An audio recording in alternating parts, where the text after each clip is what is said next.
So yes, you're going to see a lot of wall-to-wall game trailers in my shows, and that's kind of how things are.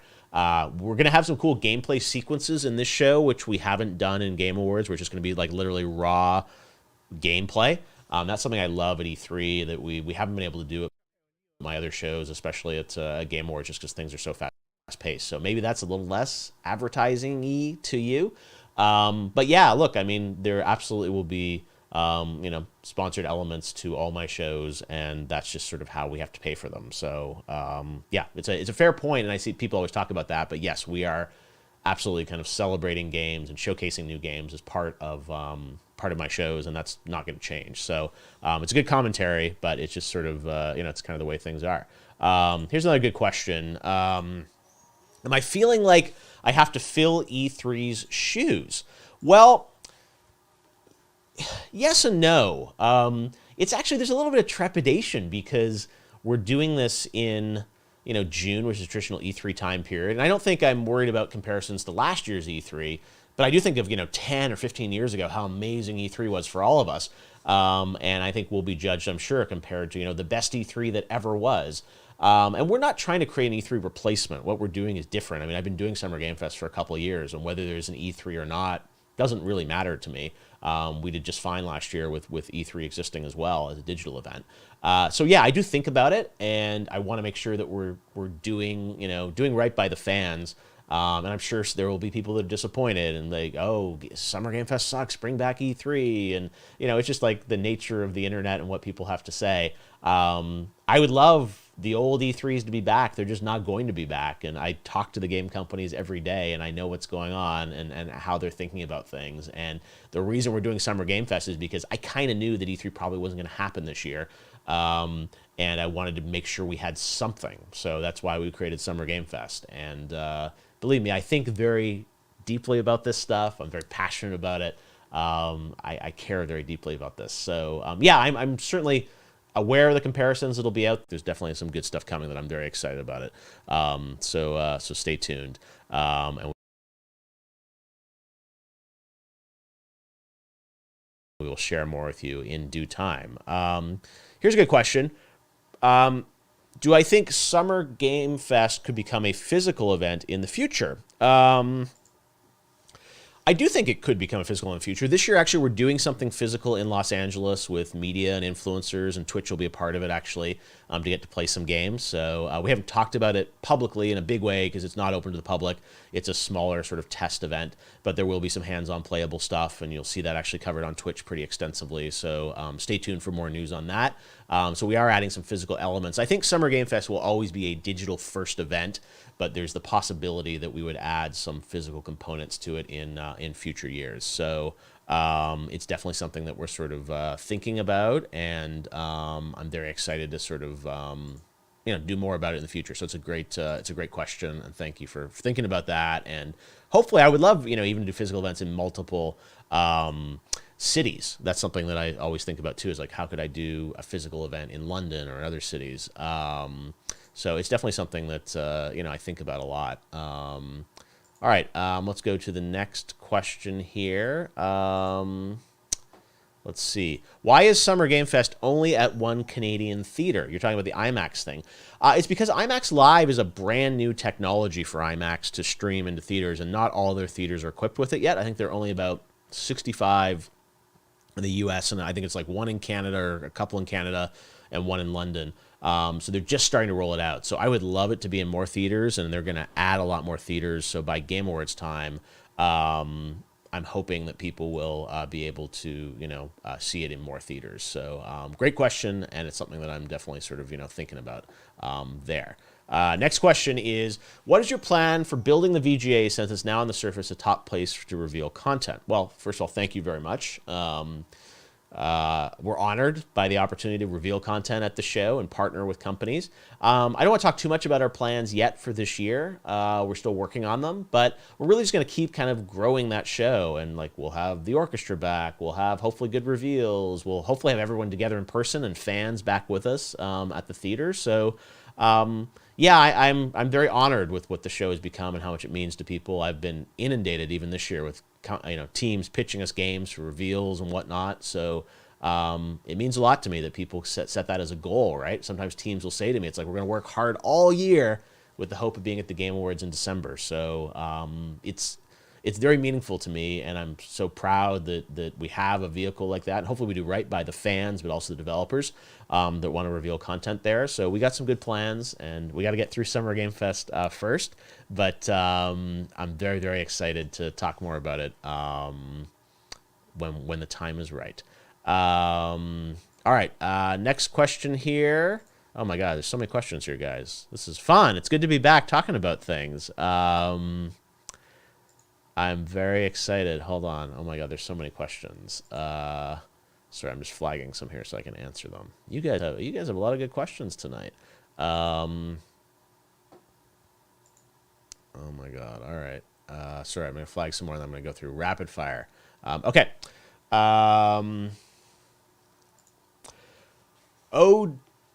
Is this working? There you go. Oh, Jeff Keeley, do you know why Nintendo didn't show up at the TGA last year and month?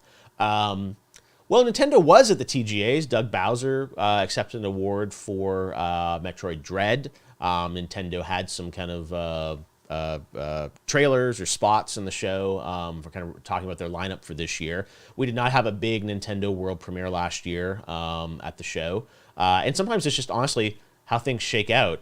You kind of look at like, since the Game Awards, how many big kind of Nintendo World Premieres have they done? We're already at the end of May, and there haven't been a lot of big reveals from Nintendo. I think sometimes they just don't have the software or the cadence of things ready to sort of reveal. Obviously I was hoping last year that we might get to do something on the Breath of the Wild sequel, but then ends up got delayed till 2023. Mr. Anuma said that a couple months ago that they delayed it, so that probably was part of the reason why we didn't have something at the Game Awards. So of course I would have loved to have done something. We ask all those questions, but yeah, sometimes it just depends on the cadence of companies. The thing that I will say is that COVID has had a huge impact on the gaming industry and has really affected development across the industry. That's part of the reason I think this is a little bit of a lighter year this year for releases, because it's like you have to build these games, and for the past 2.5 years, and people have been working from home, things are a lot slower. So that may have had something to do with it. And yeah, I mean, it just every year we're not always going to have something from everyone as part of the show. And last year we didn't have anything big as a Nintendo announcement, but we've also had the year before we had Sephiroth as the big reveal that opened the show for Smash Brothers. So we often have cool things from companies. It just kind of depends on the year and what's available. And we don't make the games, so as I always say to people, like I can't guarantee something, or I can't know for sure what's going to happen. And sometimes we have things that we think are happening and don't happen, and it's always hard to say. So yeah, I appreciate the question, and of course we love all the game companies and want them all to be a part of our shows, but it just kind of depends on the what software is available and when. All right, next question is, why haven't the partners been announced yet? I think you're asking about the game companies that are kind of in and involved in Summer Game Fest. That'll be coming out this week. It's not really a function of, there's no real delay. It's just, I think the first year of Summer Game Fest, we announced the partners the first day of Summer Game Fest, which was May 1st. And sort of the same thing this year. We're just kind of announcing them this week. It creates a lot of speculation and conversation around what are people going to show, what are they doing. But yeah, we'll announce it this week, and you guys will tear it apart and guess about things. We're announcing kind of some. There'll be some we'll add later. And yeah, it's the whole idea of announcing partners is an interesting thing. Because like at the Game Awards, we don't really announce partners in advance of the show. But I guess for Summer Game Fest and these other summer events, people are kind of more keen to look at that stuff. So at one point, we even considered, should we even announce partners? What's the point of that? But yeah, we'll announce this week sort of some of the game companies participating in different ways around Summer Game Fest. And some of them will be in our live show. Some of them will be doing, their own events kind of throughout June. And there'll be lots more to share. So, stay tuned for more details on what's happening. How many world premieres, world primers? I don't know. I mean, it's like, how many game announcements do we have versus updates on games? We have some brand new games that we're announcing for sure for the first time at Summer Game Fest. We have lots of games where we're giving updates on games that have been announced, but people haven't seen details on those games yet or want to see more on them. That's something that I think about last year, where Elden Ring was our big reveal at the show, and a lot of people, love that and say, how could you top that? And that wasn't even an announcement, really. It was just sort of the first gameplay trailer for Elden Ring, but it was a big moment. So, yeah, we've got a different show this year with lots of different stuff. It's not necessarily, all wall-to-wall brand new games. I mean, lots of games are just going to bring meaningful updates to fans on what they have to share. So we'll share more in the next couple of days and the next week about some of the games, but it's a great question. Ever thought about having additional hosts or co-hosts? I have, and we have Sydney Goodman, who co-hosts at the Game Awards and does the pre-show. I had Natasha Becker, who co-hosted with me for Gamescom last year. It really just depends on the show and what we're doing. Honestly, part of it is in COVID. When I started Summer Game Fest, the first year I did it from home, and I couldn't have a co-host, really. It was just sort of me. So I would love to add sort of more folks into the mix around our shows, and it's something I definitely think about, especially for Game Awards. I think about who's going to hopefully take over one day for me for hosting for Game Awards. So, yeah, I love, and we have Kyle Bossman sometimes does our pre-show. He's always fun. So, yeah, I would love to have more people that we could work with around the show, and also just be more international and more diverse about sort of who's involved in our shows. So it's something we definitely think about, and I appreciate the question. Next question. It is too early in the day for people who work. Niner for Life 8. So I assume you're talking about the stream time of the show. Yeah, this show, Summer Game Fest, is at 11 a.m. Pacific, 2 p.m. Eastern. I get it's the middle of the day and the middle of the week. It's always really hard to find the right time to stream these shows. Game Awards we do later at like 4 or 5 o'clock in the afternoon in Los Angeles. But that's really late in Europe, and it sucks for European people that have to stay up until like 1 or 2 in the morning or 4 in the morning by the time the show's over. So this one we do it a little earlier in the day. It's hard, right? I mean, State of Play is at like 3 p.m. Pacific on Thursday, and the Xbox event is at 10 a.m. on a Sunday. There's no perfect time for any of these events, so we just kind of pick a time. I try and be a little bit, do this at a different time than Game Awards, just to allow a different audience to sort of be a part of it. But yeah, it's very complicated, and there's no way to do sort of a perfect time for everyone in the world, unfortunately. Let's see. How far in advance do I plan each Summer Game Fest? Well, we started planning Summer Game Fest, I guess, late last year, but really started in January when I came back from vacation and the Game Awards and started planning it. So it's about 5 months, I guess. And it's not necessarily 100% of my time, but it's been a lot of work this year to sort of put together what we're doing for everybody. Let's see. How did you come up with the trophy design for the Game Awards? Well, that was made by Weta Workshop down in New Zealand, and they worked with me in 2014 to come up with that design. It was a great honor to work with them and build that trophy design. So yeah, Weta Workshop that did, Lord of the Rings, Peter Jackson's company, is the group that put that all together, and we were honored to collaborate with them to create that trophy, which is back there, right there behind me. So they're very, very, very cool, and I'm greatly honored that we got to work with them on that. Hello from Argentina. I need information to be a co-streamer, Jeff. You are an amazing person. Well, thank you for the kind words. If you want to be a co-streamer, you can co-stream the show. You can go to our co-streamer sign up, which is at, it's a bit.ly link, bit.ly /SGF22 co-stream is what you do, or you can look on my Twitter as well. I linked to it today. And you can sign up to be a co-streamer. You'll get the official badges and overlay, and you'll find out about the Twitch drop and everything. So, yeah, we'd love to have you be a co-streamer, and it's open to everyone around the world. And we'd welcome you to co-stream the show, which would be great. All right. Let's see. Let's see. Next questions. Okay. Sorry, I'm just going to pull some more questions. Okay. Oh, wow. You guys have lots of good questions. I'm going to be here all night. It's missed you guys. Hopefully you're excited for the show. We have lots of great stuff going on. All right. More questions. Featured chat. Here we go. The next round of questions. I've queued them all up, guys. Here we go. Morbius question. You guys are hilarious with Morbius. So funny. All right. Any thoughts on the consolidation in the industry? Well, it's an interesting time, that's for sure. I think there is consolidation. There will be more consolidation. I don't know if it's good or bad. The thing I will say is that I think the things I'm most excited about in this industry are a lot of the independent teams, the new teams. I'm proud that in Summer Game Fest we have, I'll get this wrong, but I want to say probably like 3 or 4 new teams that are showing their first projects at the show that are not even tied to necessarily one traditional big publisher. And I think it's a really exciting time that even though there's consolidation at kind of the high end, a lot of the best games and coolest games are coming from independent developers and new teams that are getting funding from outside sources.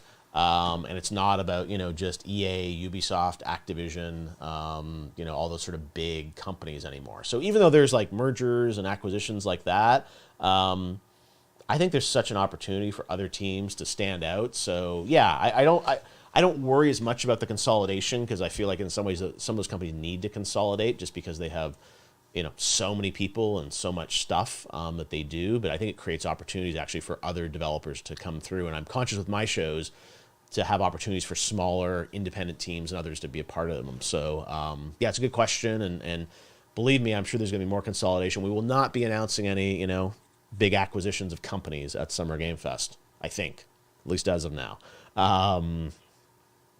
Let's see. Without giving anything away, do you feel there's at least one announcement that will or that you hope will blow people away? Again, dangerous question. It sort of depends on like what kind of games you like, and I'm trying to think like I don't know that the bar is so high for like what I'm curious like what the last game is that truly what's the last announcement that truly blew you away? I'm curious. And a lot of people talk about Elden Ring last year like it was this huge surprise.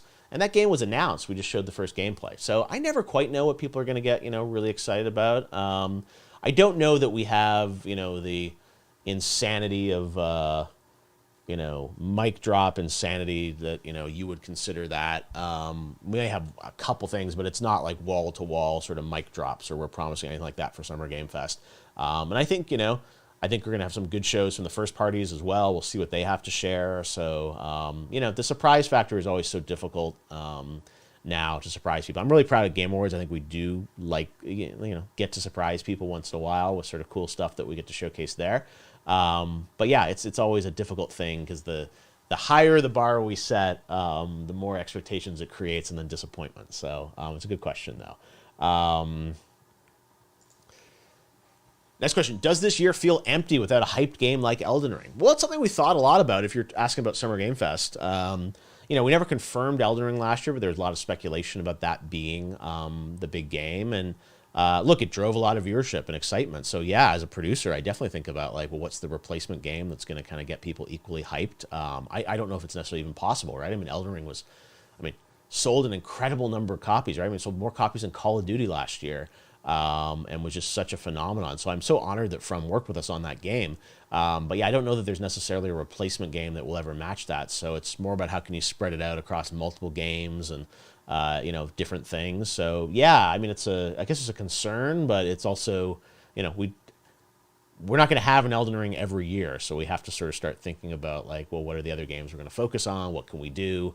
The industry. I mean, I think everyone in the industry would love if there was an Elden Ring every 2 months coming out or, an Elden Ring level game.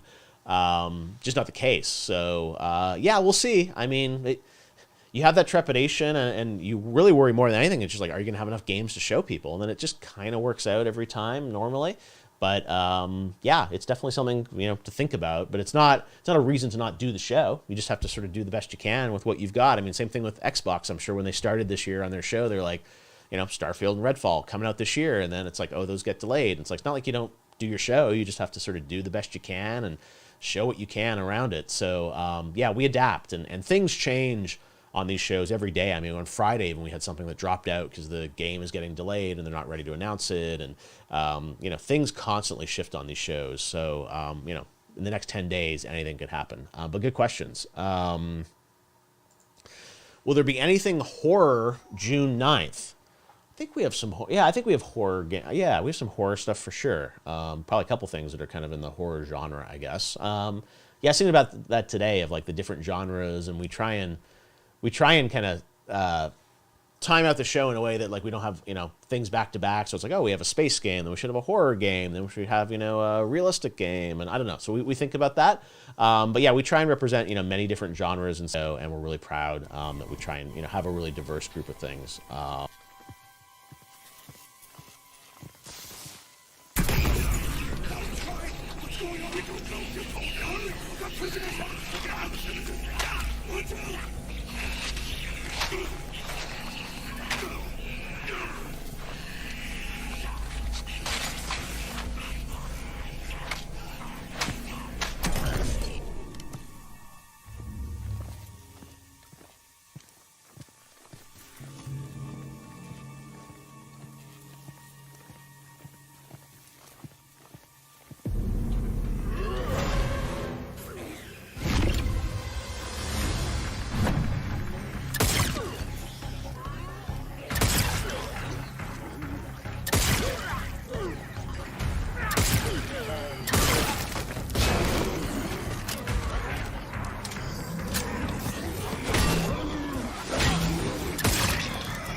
Oh my God, that just happened.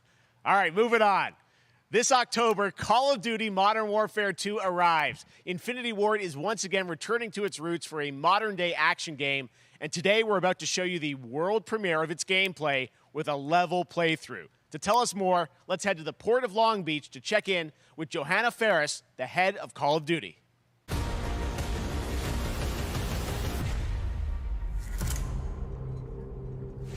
Hi, everyone. In 2019, Modern Warfare changed everything. And on October 28th, we usher in a new era of Call of Duty with the launch of Modern Warfare 2.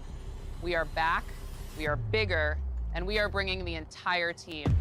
Price, Gaz, Soap, Alejandro, and of course, Ghost.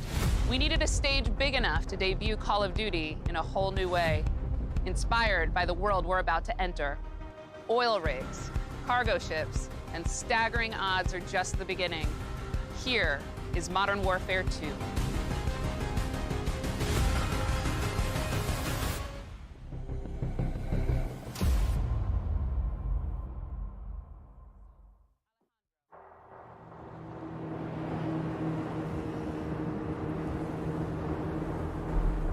Eyes on the rig. All right, that's our target. Shadows 1 and 2. Push to your hook point. Let's invite ourselves in. All stations, ship is visual. Copy. Press for assault. Stay on comm. We board, clear, disarm that missile. Be ready for anything. This could be a trap. Actual, we're set. Copy. Get to work.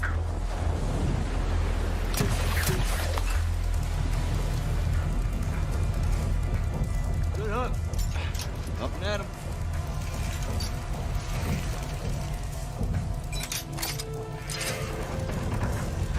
All Shadows, the missile is on this platform. I want full containment.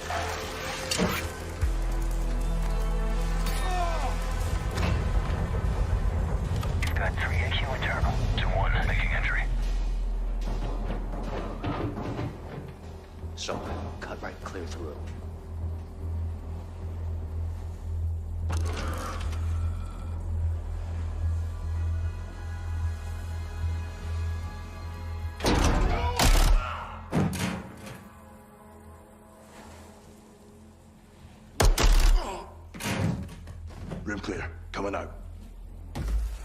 Shadow 1, moving to the southeast stairwell. Squatters, right side.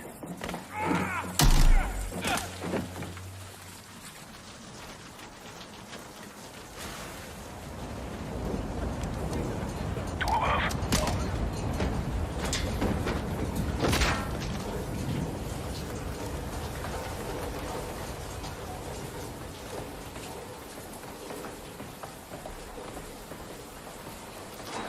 Balcony door undone.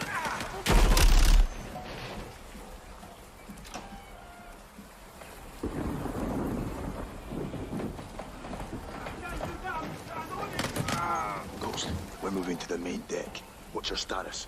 Boarding the ship with Shadow 3 now. Roger that. Man down! Rush out!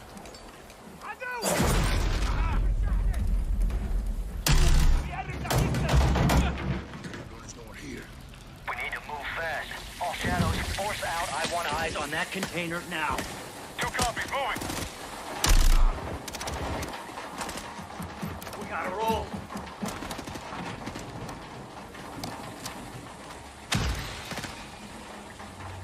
Shadow 1, Ghost. Visual on flares coming from the ring. What's your status, over? Ghost, they're signaling the ship. They're gonna launch that missile. It's first stage. There's still time. All shadows, missile is on the helipad. 2-1, we're moving to secure. Cover us. 2 copies all.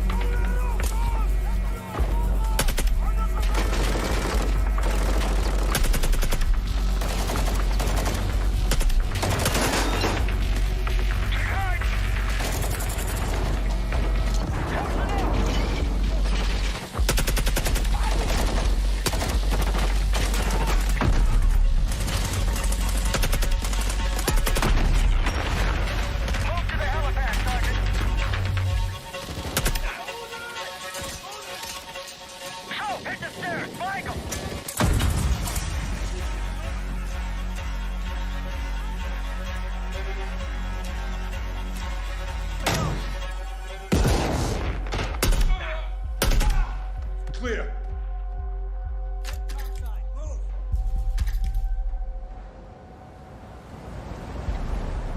Actual, this is Shadow 1. Rig is secure. Moving on the container now. Roger that. Confirm when the objective is neutralized. Open.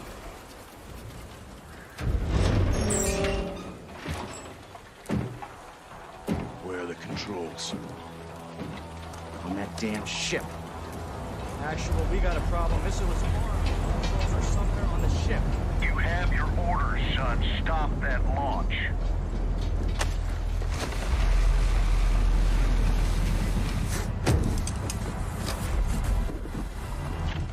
Let's move out! Go! This is Zero 1 back in the water, inbound to your position! Solid copy. We're taking effective fire. The LZ will be hot. Roger that! Once we're on deck, we push to the bridge! Fast! Secure those controls! Stop this vessel, yep! How do we board? Take the ramp! Hold tight, Sergeant!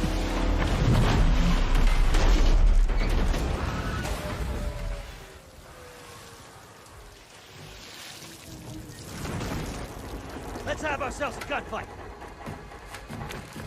Missile controls are on the bridge! Have to stop the launch!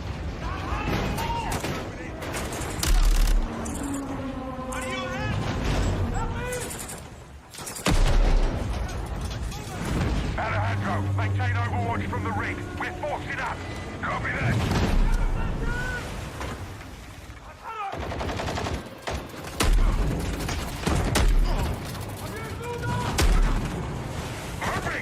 Reloading! They're forcing up.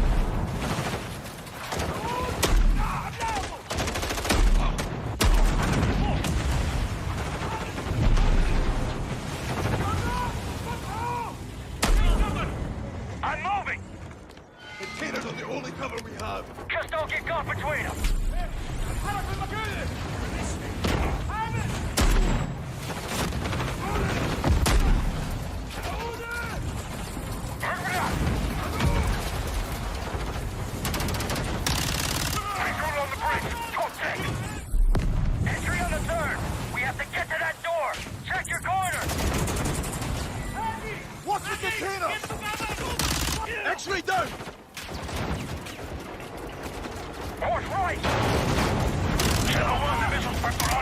I'll borrow you from the bridge.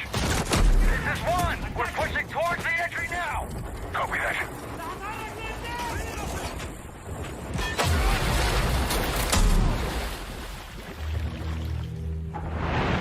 They closed off the bridge entry. Secure the deck and we'll blow the door. Visual on bridge entry. Left! Check it. Controls are internal. All right, stand back. Shadow 1 going explosive on bridge entry. 3, 2, 1, execute!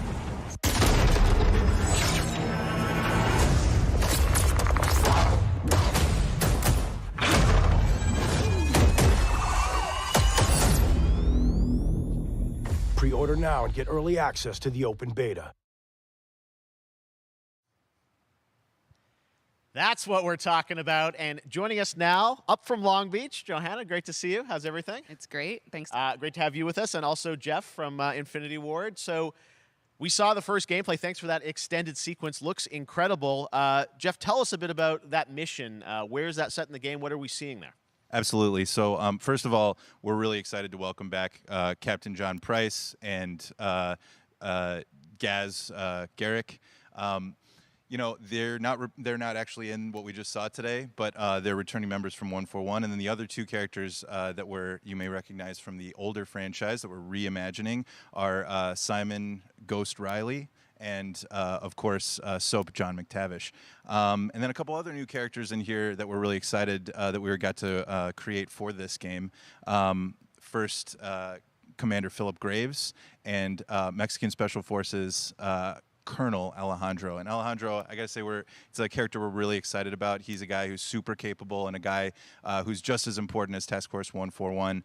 But as far as the level's concerned, you know, I got to shout out to IW. You know, this was a tremendous collaboration across all of the different disciplines. As you saw, everybody coming together, some really motivated devs here. And, you know, you saw the wind and the animations and the awesome sound design. And of course, our new water tech, which is actually pushing the boat in different directions. It's creating a physically dynamic environment, allowing for the cover you were seeing. In certain cases, you could be behind cover, and then suddenly that cover would shift and leave you exposed, but it also leaves the enemy exposed, creating this emergent gameplay. So again, I'm very excited. Just can't wait I'm so excited that we get to show it off today. And that's just a hint of where things are going to go. Johanna, tell us a bit about Call of Duty overall. Modern Warfare 2, obviously, you know, we're so excited that it's back this year, but you've got lots going on across Call of Duty. What can we expect from you guys this year? Yeah, we first of all, thanks for having us here. We're just so excited for October 28th. It's such a big moment, not just for Modern Warfare 2 and everything that Jeff and the team at Infinity Ward have built, but it really marks the step change, what we're calling a transformational moment for the entire franchise. You're going to see incredible rendering, incredible graphics, all the things just within the game itself, built all on one shared engine now across Warzone and Modern Warfare 2 going forward. Of course, there's a lot of chatter and interest about the new Warzone experience. We're affectionately calling it Warzone 2.0. There will be a standalone experience of Warzone for current existing players as well. So we're going to sort of feed the entire community there. But all eyes on the 28th. And again, I think the collaboration's just been incredible. Everybody's so excited for Task Force 141. Warzone coming to mobile as well for players on the go. We're on Steam, as you know. I mean, so it's just a big moment, and there's going to be a lot more to come in the months to follow. Well, before we leave, we got to ask a little bit about Warzone 2. I know we just, you know, we're showing gameplay here on this, but can you tell us anything? There was a little bit, it seems like there was a little bit of a tease maybe in the trailer yesterday. Yeah, when we're seeing that from the community, we love when the fans can pick up some things, some chatter about maybe seeing high-rise and other elements, but we will get into the details of Warzone 2.0 for sure. It will be an extension of the Modern Warfare 2 universe, so all the more reason why we think this game, this moment is such an important title for all of us looking ahead. And like we said, we're having a bold vision around the entire future for the franchise, so we're in position. We're really excited. All right, well, we're looking forward to October. Thanks so much for giving us a first look at the gameplay. Call of Duty, Modern Warfare 2. Thanks, Johanna and Jeff. All right, well, we've got lots more Summer Game Fest still to go, and now it's time to announce a classic PC gaming franchise is coming back with a sequel over 30 years after its first release. I loved this game when I was growing up, so I'm honored to share this very first look.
All right, let's turn back time. Back in 2017, we announced Witchfire at the Game Awards. Almost 5 years later, I am so excited that the team at the Astronauts in Poland has put together an in-depth look at the gameplay of this dark fantasy first-person shooter, which will enter early access soon. I am so excited to play this, and I bet you will be too after you see this.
Okay, next up comes an ambitious new game from a new independent studio in Europe starring some very familiar names.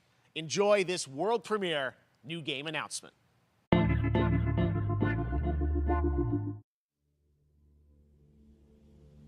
Officer Taylor, Medlog 29. Today, I can't believe what I saw.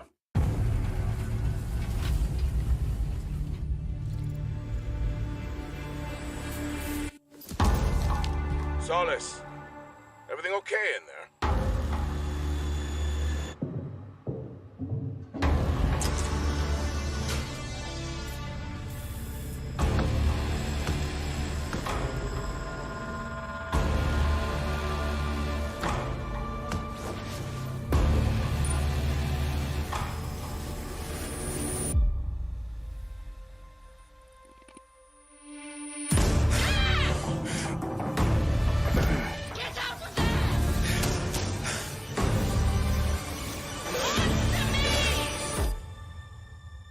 Something's going on here. And I need to find out what it is.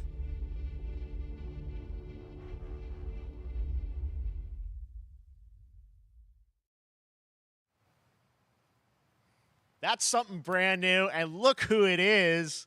Troy and Roger in person. Guys, this is so fun, the fact that you're working on a game together. What a cool team up. Welcome to the show. Good to be here. I got to ask you guys, who are your characters in this game? Well, I get to play a character named Wyatt Taylor, who's a medical officer who's stationed at this base, Fort Solis. And it's the epicenter of this mystery that we'll discover and uncover as we go through the game. And of course, my character will be at times in opposition with Roger's character. The battle we've been waiting to see. Every once in a yeah. Oh, man. We can't wait to show you what we've been working on. And by the way, Jeff, this looks awesome, man. Yeah, It's so great to be here. Thanks for having us. It's so great that you're in another game. I mean, it's feeling this is your first game since Red Dead 2? One of the first major ones for a while. And I play a character by the name of Jack Leary. He's a maintenance engineer on a remote Martian mining post. Okay. And his job is to make sure that none of the equipment breaks down while it's on their graveyard shift. The graveyard shift meaning Mars and Earth are really far apart from each other and their orbits around the sun. So help is not a simple call away. I got to ask, I think a lot of people will see this thing and they'll probably wonder, it's a new team, right?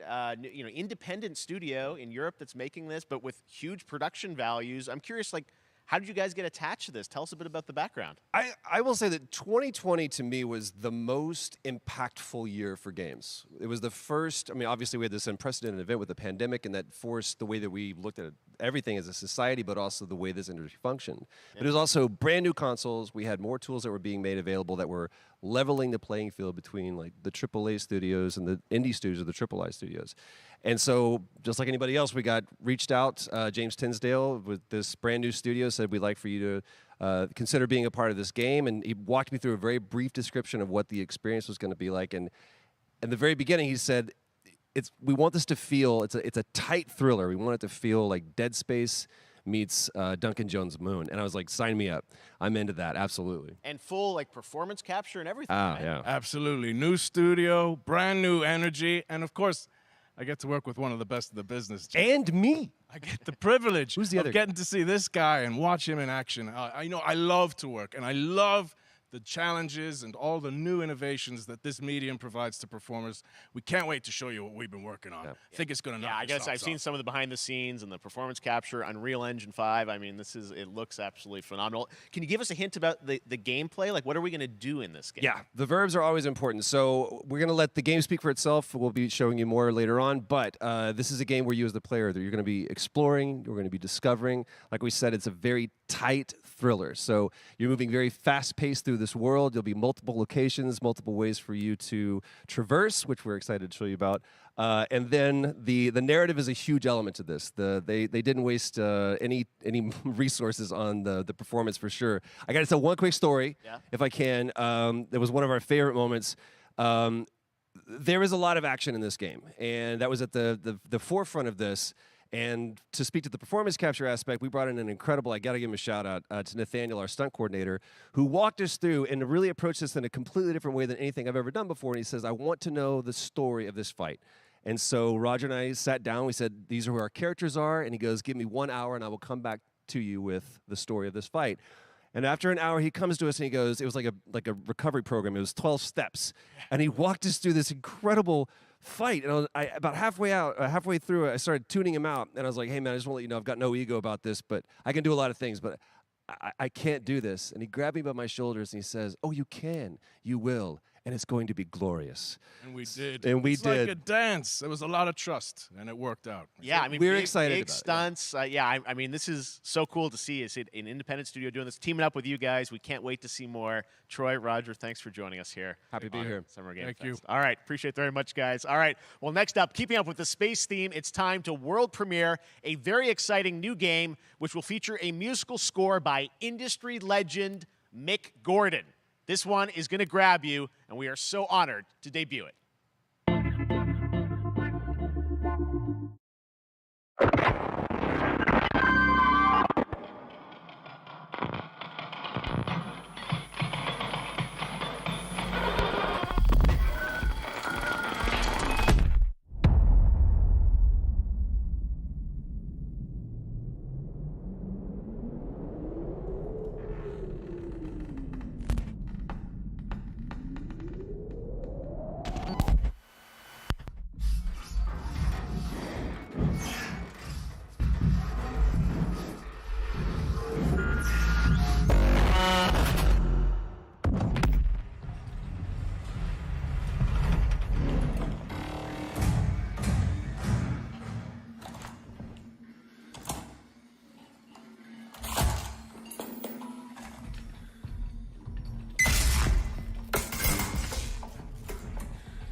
Doesn't that look great? That was Routine coming to Xbox and PC. It was first announced a decade ago and is now officially back. I can't wait to see more. Now it's time to check in with a very special guest who's been in his fair share of video games, including most recently Fortnite as the foundation Dwayne Johnson, welcome to Summer Game Fest. How are you? What's up, everybody? And what's up, Jeff? And what is up to the Summer Game Fest audiences live streaming right now around the world and everybody inside the epic IMAX theaters. Dwayne Johnson here, coming at you from my Iron Paradise, the very hot and sweaty and smelly Iron Paradise, powered by, of course, Zoa Energy, the #1 fastest growing energy drink in the game. You guys know me by a lot of nicknames. The Rock, La Roca in Spanish, Uncle Handsome, sexiest man alive, big drink energy. Always room for a cheesy joke. There's always room for the extra large cheese pizza, especially when I'm delivering, and I deliver them often. You guys also know me as the greatest and most electrifying surprise in gaming that happened. You know me as the Foundation. And I gotta tell you guys, #1, thank you so much for the crazy response of me becoming the Foundation, but also I gotta say that, you know, I've had such a pleasure working with Epic Games and the teams over there, and we cannot wait to show you what we have in store for the future. And speaking of the future, in the future, you will also know me as Black Adam. Black Adam, as millions of you know around the world who know the Black Adam mythology, he is ruthless, he is unstoppable. And for those who don't, I always like to say a quick tutorial is this. Black Adam has the powers of Superman, but the only difference, well, there's a few differences, but one of the biggest differences is Superman's weakness is magic, and Black Adam's, one of his superpowers is magic. So you do the math. October 21st, I cannot wait for you guys to see Black Adam around the world in theaters only. And you guys will finally see the hierarchy of power in the DC universe change. It has been an honor to become Black Adam, and it is a role that's in my DNA and that I was born to play. I was born to play the Man in Black, and I'm honored to show it to you guys on October 21st. So until then, stay healthy, stay safe, stay focused, keep having fun, keep kicking ass, enjoy your gaming, and I'll see you down the road. This is Black Adam. Black Adam, what have your powers ever given to you? Nothing but heartache. I was a slave until I died. Then I was reborn a god. Open fire! War going. Now, I kneel before no one. You can be the destroyer of this world. Or you can be its savior.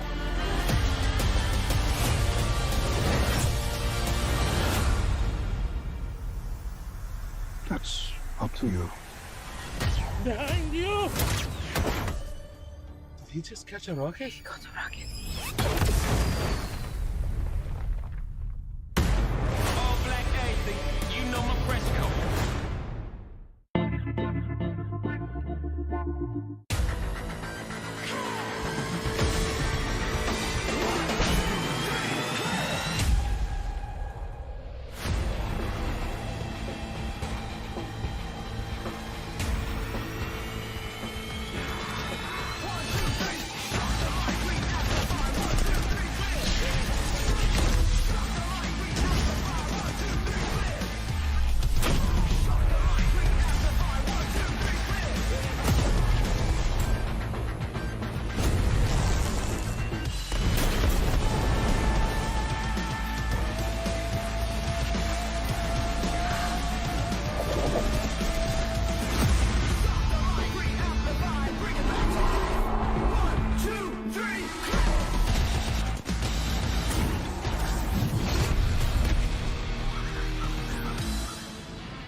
That was so fun to see Courage and Ray in that Fall Guys piece, and you can play and download Fall Guys for free starting June 21st across all platforms, including Nintendo Switch, Xbox, PC, and PlayStation.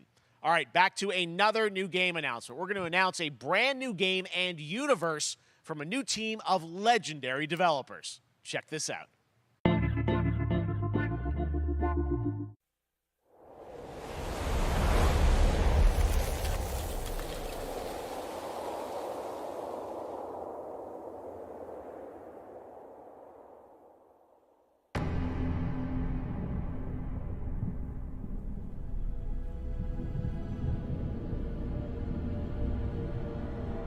Discovery, this is Command. Storm's in your way. Prepare for extraction. Signal's breaking up. Command, I'll do one last scan. See you soon. Over.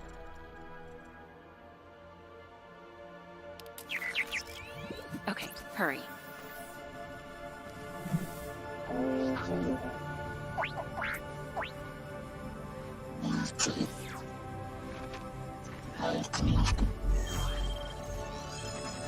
Now we're talking.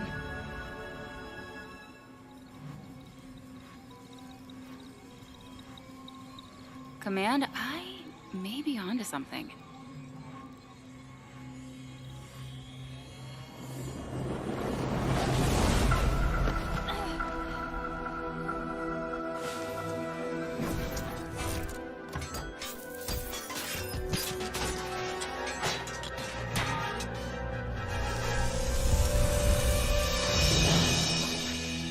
I have it, Command.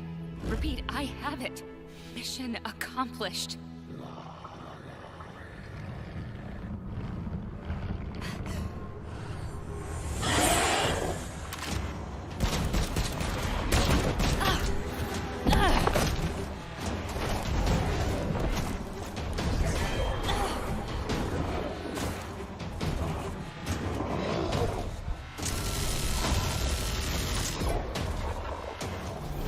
Hang tight, Doc. I've got this.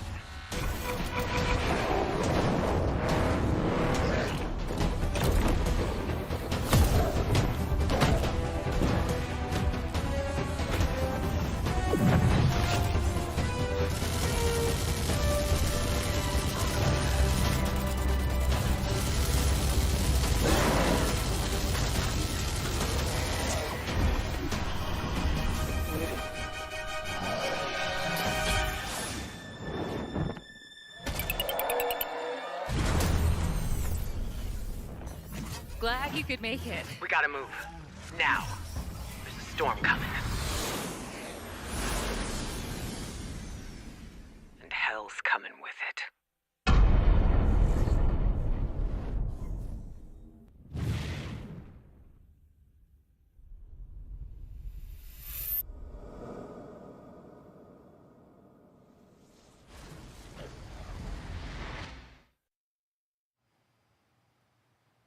There you have it. Tim, congratulations. Stormgate is real. We have a name and some details.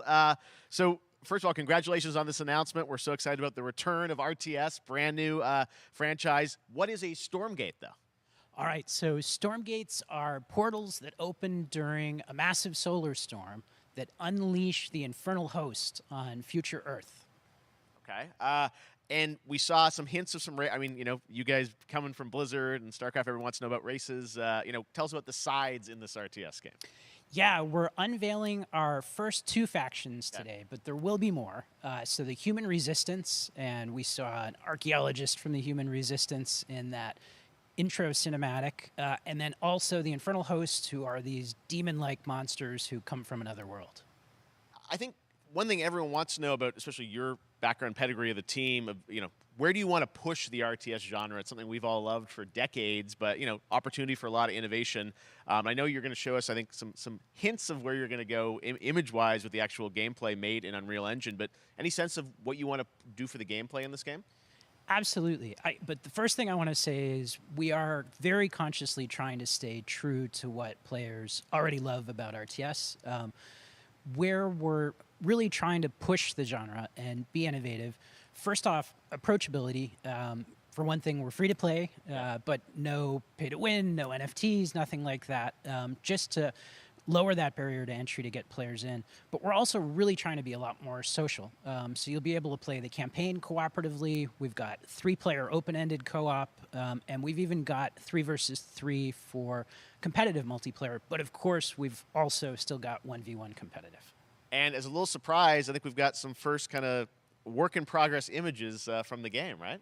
Yeah, these are still very much still being worked on, but some shots of actual assets that we're building in Unreal Engine 5.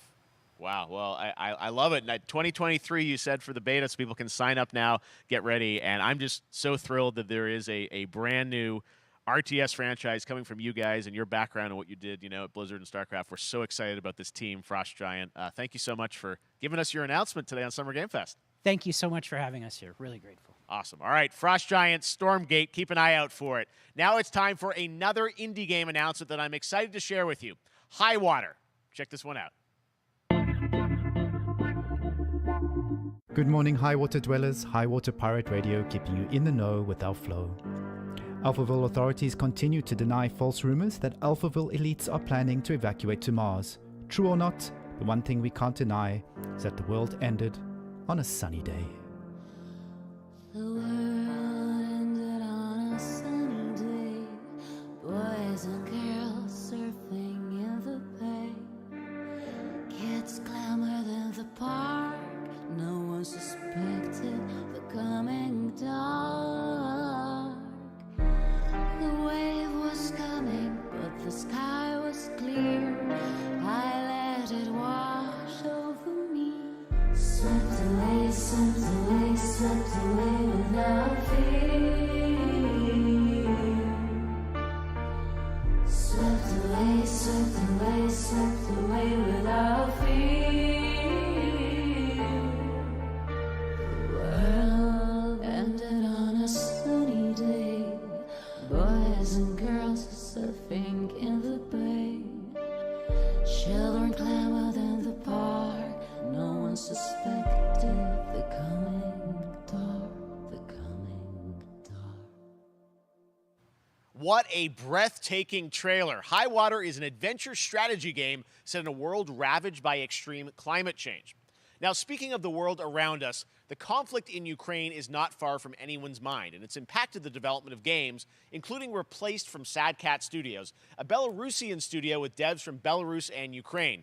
The team had long hoped to reveal a new trailer here today, but were understandably unable to complete it in time. Guys, I just want to say we're thinking of you and all the developers impacted by the conflict, and hope to be able to share your work at a future show. All right, our next game is an official selection of the Tribeca Games Festival. It's American Arcadia, where you play Trevor, whose life is being televised with the viewing population constantly voting you up or down. When you become unpopular, you need to start running for your life. Check this out.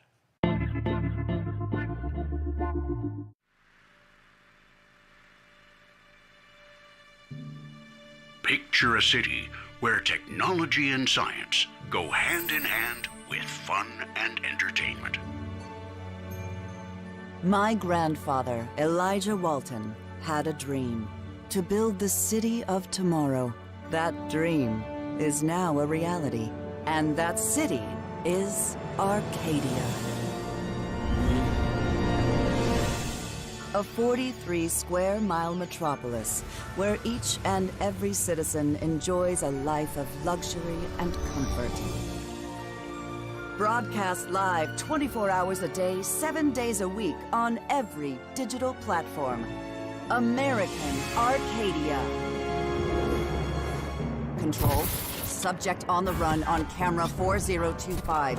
Interrupt broadcast immediately.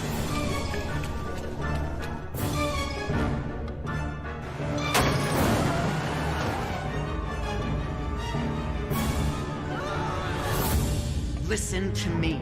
We can't allow Trevor Hills to escape under any circumstances. Trevor. Trevor, can you hear me? Be careful and don't make a sound.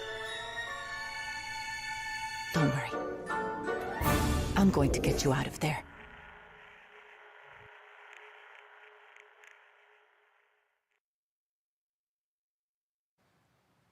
Apparently we've made it to the beach. Next up is a sequel we've all been anticipating for a long time. There's Trouble in Paradise, and watch out, you don't want to get bitten. After many years of rumors, we finally get an update on this much anticipated sequel.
There you have it. That was Goat Simulator 3, and it's coming later this year to the Epic Games Store. Now, last year, Marvel and 2K announced Marvel's Midnight Suns, a tactical RPG from Firaxis Games, the studio behind XCOM and Civilizations. Heroes from the Avengers and X-Men cross over with supernatural ones like Blade and Ghost Rider for a battle against Lilith, the mother of demons. Today, we've got to look at some new folks set to join the battle.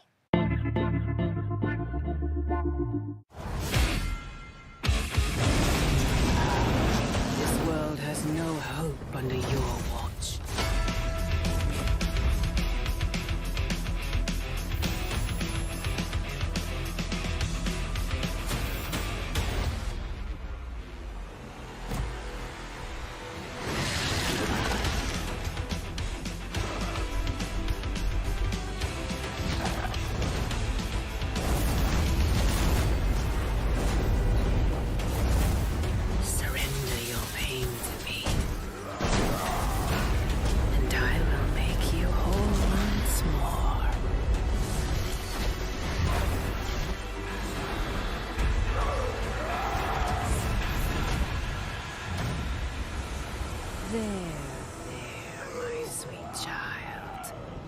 Mother won't hurt you.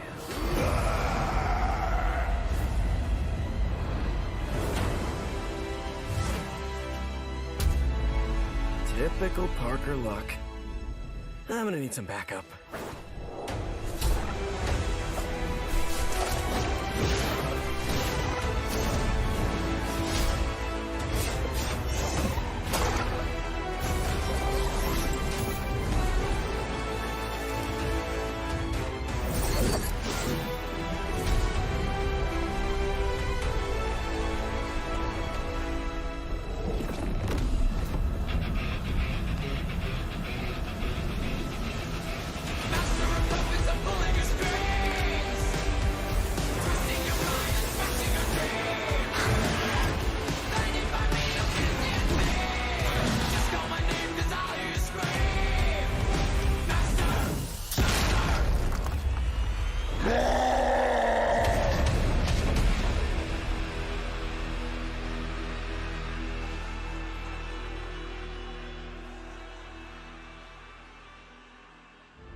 Counting on you again, old friend.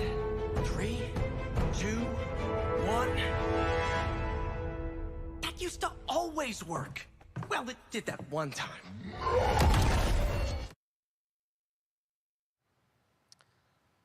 That was Midnight Suns, and now we're moving on to the wonderful world of Cuphead, the delicious last course. And can you believe it? We're only a couple weeks away from playing the delicious last course, DLC. You see how they did that for Cuphead? Joining me now is Maya Moldenhauer from Studio MDHR. So first of all, Maya, it's really coming? It's really coming June 30th on all major platforms. We are thrilled. Well, I'm so thrilled, too, that I think all the fans can't believe that this is here. And I've been lucky enough to play this actually on my Steam Deck last week, and you guys gave me a copy. I can't. People are not going to be ready for how amazing this looks and the backgrounds and what you guys have done. I feel like you've amped up, obviously, the gameplay. It's difficult, as we would expect, but the visual look, you guys have taken it even to the next level, which I didn't think was possible. Yeah, we absolutely did. I couldn't pinpoint one thing that we're proud of in this because we really honed our craft, took everything to the next level from animation, the backgrounds, the music, gameplay design, and of course our new playable character, Miss Chalice. I'm very proud of her. Chalice is fun to play as, and even though this is a DLC, it feels like it's its own game inside of Cuphead in many ways. It is, definitely. Yeah, you just get on the island, and there you are off to this new territory, which is amazing. Yeah, it's our biggest island yet. Super-sized bosses, lots of secrets to discover. Don't let any rock go unturned. Yes, and lots of challenge ahead. Well, I know you brought. I know you don't want people to necessarily have too much spoiled about the game, but you brought a little something for people. A little something, yeah. It's brand new gameplay footage of one of our new bosses, Mortimer Freeze. It takes place in an icy arena and features some of my personal favorite attacks and transformations. We hope everyone enjoys it. All right, let's check it out. Cuphead, the delicious last course. Thanks, Smile.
Now, if you want even more Cuphead, and who doesn't, tomorrow we will show you an exclusive look at Season 2 of the Cuphead Show when I co-host Netflix's Geeked Week, which will include new show and game announcements. It streams at 10 a.m. Pacific, 1 p.m. Eastern.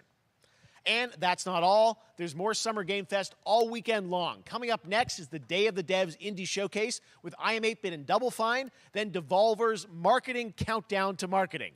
Tomorrow, after Geeked Week, there is the Epic Games Store Showcase at 11 a.m. Pacific, 2 p.m. Eastern, with news on Rocket League and the Tribeca Games Showcase.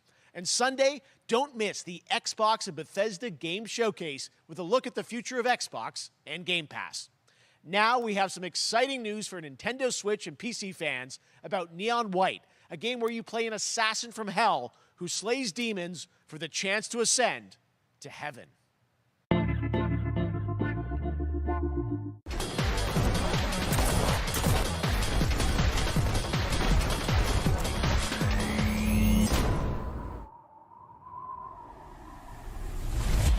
We're called neons. Sinners plucked from hell to do God's dirty work. But I'm finding it hard to believe we're in heaven.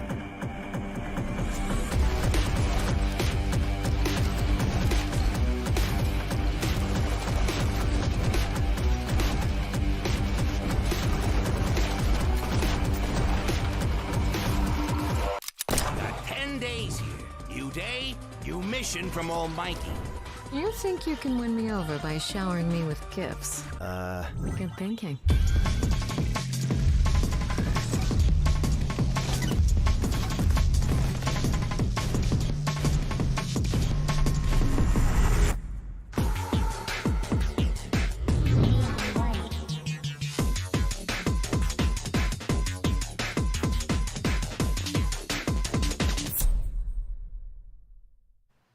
We've shown you lots of games today made by huge teams. Now it's time for a game made by a single father in Poland. Over the past year, he's brought on some help to bring his vision for a fast-paced action game, Midnight Fight Express, to life. Let's take a look. You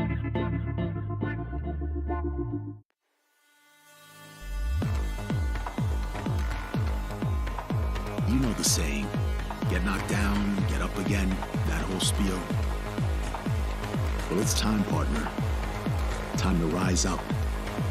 Together.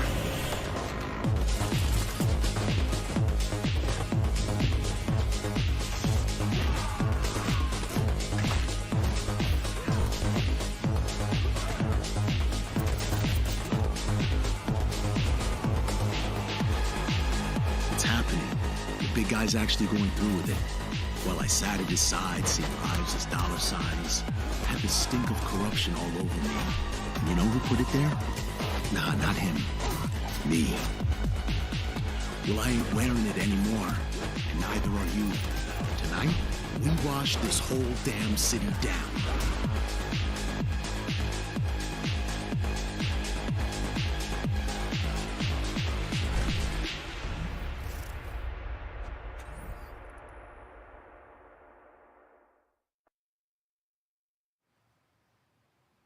Such a cool game, and I'm happy to announce that a PC demo of this game is going live right now on Steam and will be part of the Steam Next Fest next week. I really want more playable games to get in the hands of you guys at home, and that's one of them. Check it out. All right, joining me now is Megan from Digital Extremes to talk all things Warframe.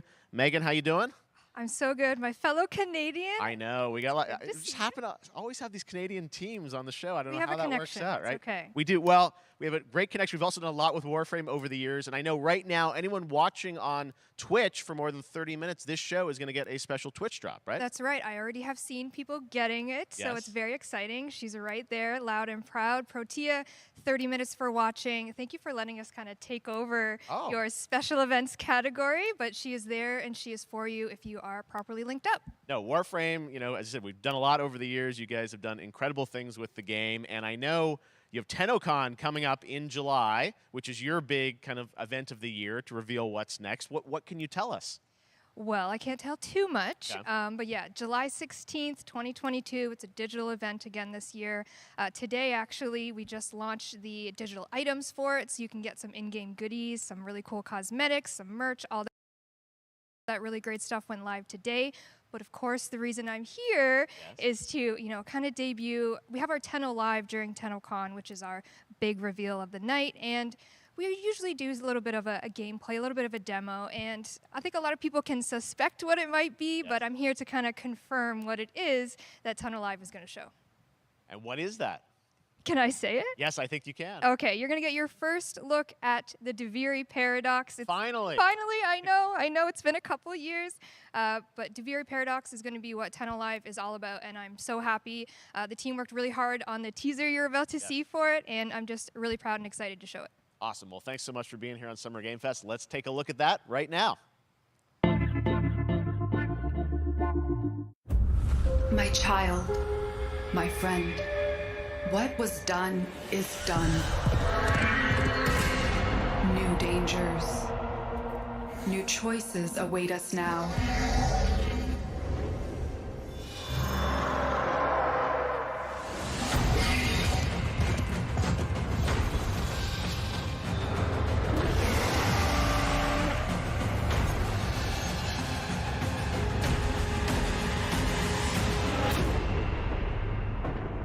For now, dream of who we were and of who we have become.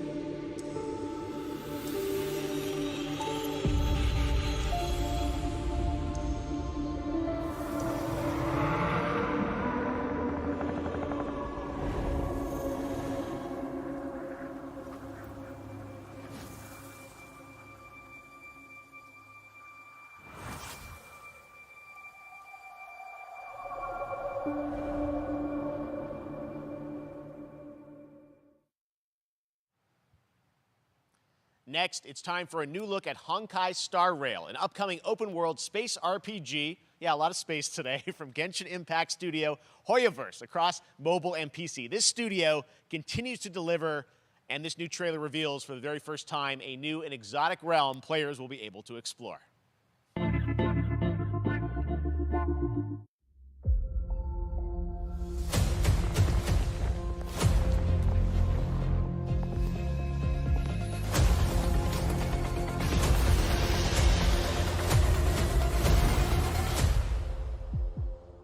Listen, you are in a daze right now. You don't know who you are, why you're here. None of that matters. In the near future, you will encounter many perils. You will meet companions who treat you like family and embark on unimaginable adventures.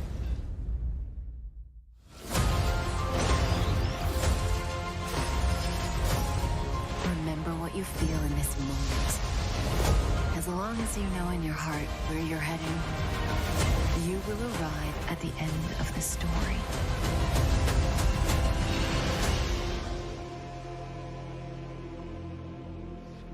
That's the you I like.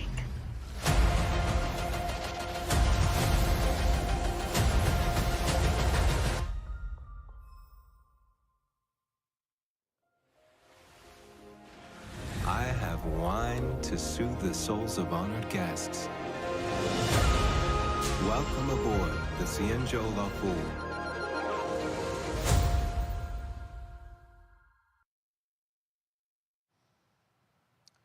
And that's not all from Hoyoverse. Today, I'm excited to introduce you to Zenless Zone Zero, their next major new IP. It's a futuristic urban action game. I have to say, I'm blown away by what I've seen so far. It was announced a couple weeks ago, and it has the detail of Genshin Impact with a fast-paced action style. Here is the world premiere of a brand new look at Zenless's notable characters, armed enemies, and world of danger.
One of my favorite reveals last year was TMNT Shredder's Revenge, which reminds us all of the Turtles arcade games back in the day. Well, it's nearing the end of development, and the team wanted to use SGF as a way to reveal one exciting aspect of the game they've been keeping under wraps until now.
How far will you push humankind?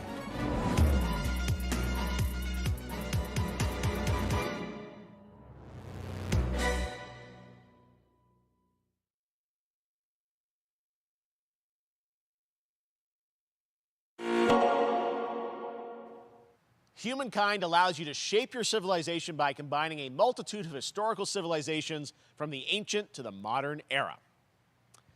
One Piece is celebrating its 25th anniversary this year, and Bandai Namco is bringing the mega popular franchise back to video games with One Piece Odyssey. Monkey D. Luffy and his crew of pirates are off on their next adventure. This trailer reveals the setting, a mysterious island where Luffy and his Straw Hat crew become marooned in this exciting upcoming JRPG. The Straw Hat Pirates journeying along the Grand Line. 見ろよ、あの島。でけえ塔がいっぱい立ってる。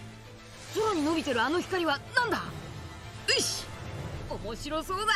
行ってみよう。ちょっと待ってるぜ。変な形の積乱雲がすごい速度で増えてる。こいつはノックアップストリームだ。なんだありゃ。おい、落ちるぞ。任せろ。クードバースト。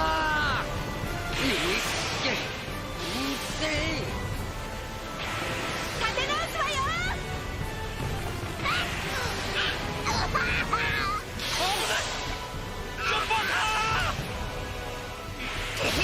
なんだよこれ。させるかよ。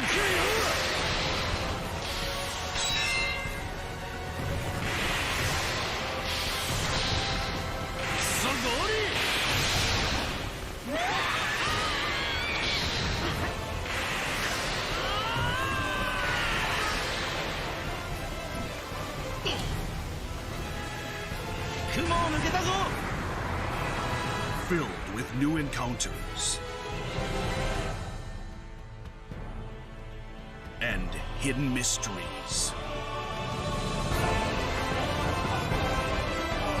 Unravel the adventure that awaits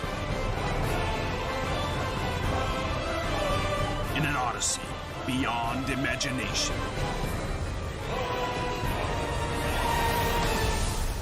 One Piece Odyssey.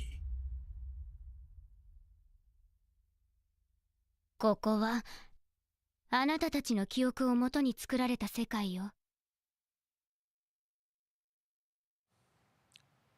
This August, Soul Hackers 2 from Atlas launches, and we've got your first listen to the English voice cast with this quick new look.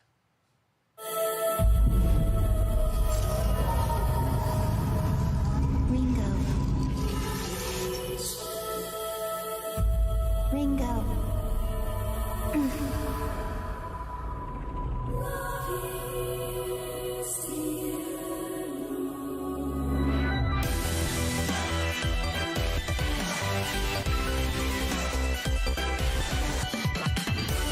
Take my hand.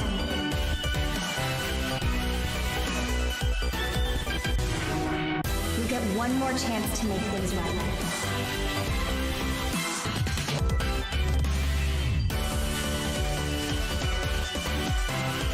So that's our mission then, save the world. With so many new games featured across SGF events, you might be wondering how to plan for your summer gaming dreams. NerdWallet can help you find the smartest credit card to reward your gaming purchases at nerdwallet.com. The Epic Mega Sale is going on right now. Save up to 75% off top PC titles with an additional 25% off eligible products. And it wouldn't be the Mega Sale without the free games vault, featuring Maneater. Be sure to claim your copy before the sale ends on June 16th. Tune into the Epic Games Store Twitch channel for our summer showcase on June 10th at 2 p.m. Eastern, 11 a.m. Pacific. We're taking a look at new announcements and updates from PC titles heading to the store this year and beyond.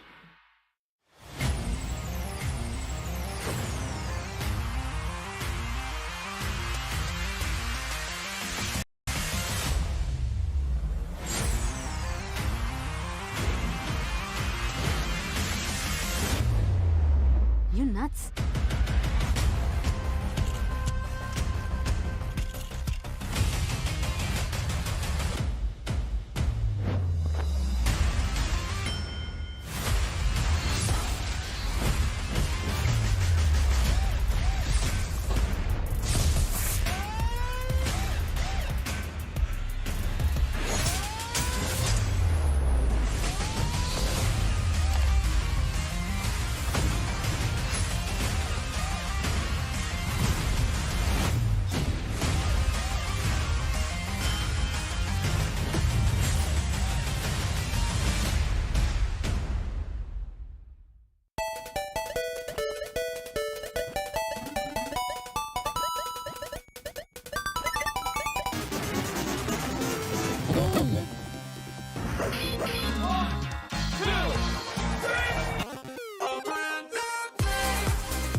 You're gonna get hit with the unexpected in Mario Strikers Battle League.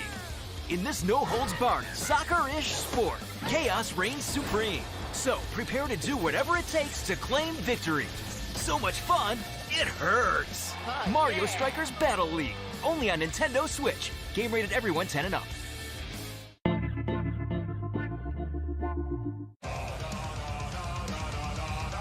Hi, my name is Carl and I'm a developer on Metal Hellsinger. You know how in some games where the music's really good, you feel compelled to move and shoot to the beat? But what if you had to? In Metal, the better you are at slaying to the beat, the more intense everything gets. And we have vocal performances from legendary artists like Serge Tankian from System of a Down, so while headbanging isn't mandatory, we do recommend it. Our demo is live now on Steam, Xbox and PlayStation platforms, so go check it out and slay to the beat.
That one was Metal Hellsinger, coming later this year from Funcom, a rhythm shooter with metal music. And right now, as they mentioned, a demo has launched on PC, Xbox, and PlayStation for you to play for free. Next up, a new game launches tomorrow, The Quarry from Supermassive Games. This spiritual successor to Until Dawn stars David Arquette and an all-star cast. It's getting great reviews, and this is one of those binge-worthy teen horror entertainment experiences where your every choice shapes your story and determines who lives and who dies at a camp in upstate New York. Here's the first look at the launch trailer. Family is the most important thing in the world. But if your whole family, you know, like every last one of them decided to jump down the bottom of a well and they're all just hanging on the end of a rope, how can one person be expected to pull them all back out? You can't. So you pull on that rope and you're just gonna fall right down to the bottom of the well with the rest of them. And what's the point of that? What? There is a lot more to this than you realize. Like what? Kidnapping, murder, cover-ups. I think the whole Hackett family is in on it. You have no idea what's going on here. Not a goddamn clue. All right, let's do this. Who should I call? 911. You mean 911? Who says 911? Goodbye, cruel world. We gotta get out. I'm gonna enjoy watching you die.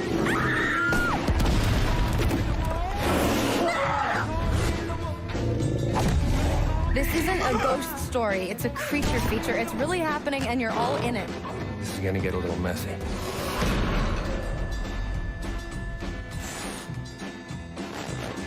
Them's the rules, you noob.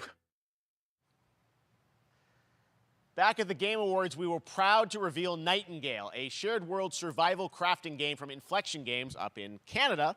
Now it's time to give you a brand new look and deeper look at the game, including its innovative realm card system that lets you impact things like the weather pattern, resources, and challenges in its procedural realms. Here is your exclusive new look.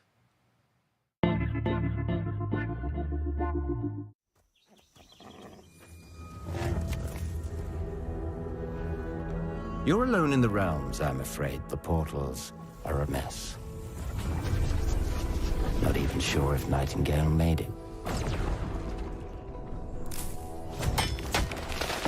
Given how fragile you humans are,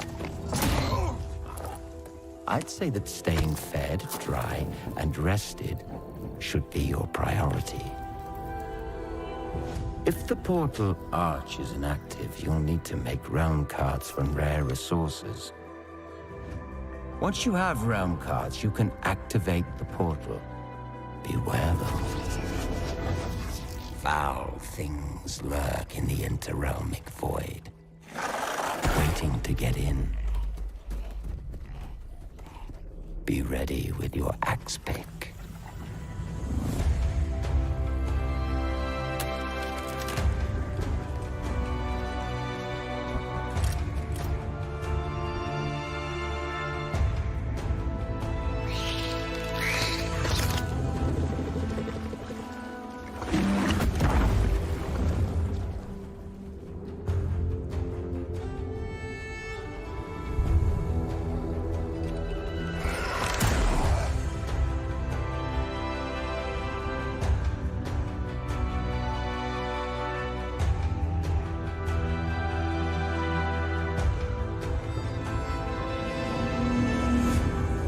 Shadows have offended. Think but this, and all is mended.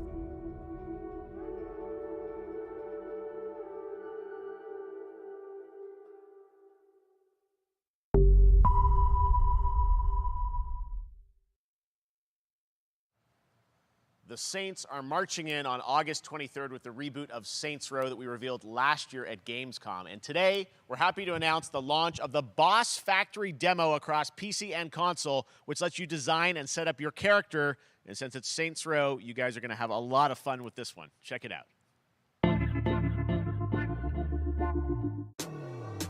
Guys? You gotta do something to capture people's attention. So what do we build next?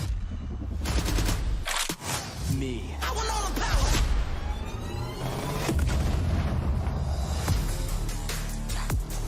Yeah, I want all the power. I want all the power. I want all the power. We are so good at this. Which fool wanna challenge me? Got a pack on your back with a stack, can't relax cause you know there's no guarantee. I ain't never guessed that's a fact, don't react to the task of the mass and the cavalry. Stay correct as your majesty, savage, never kneel, never have defeat. Seriously, this is perfect. Dinner and a show, baby. Drop from the roof, listen. Yeah, cut them loose if they ain't gonna get the proof with you. If you're looking for the truth, listen. Cash ain't grind, cause I got one thing to prove quicker.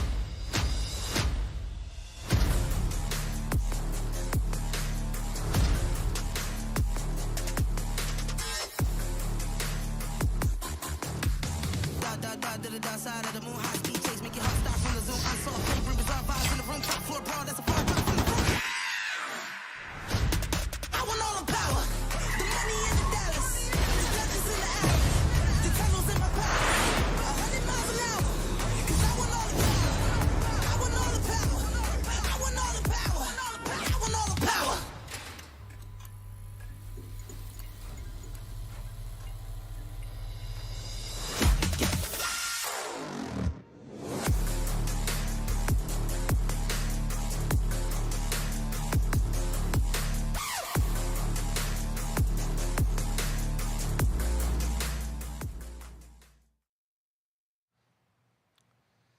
Next, we've got an exclusive first look at extended gameplay of Warhammer 40k Darktide, Fat Shark's follow-up to the critically acclaimed Vermintide series. Darktide promises intense 4-player co-op action and terrifying enemy hordes to team up against. And it's out on September 13th for PC, on Steam, and exclusively on console on Xbox.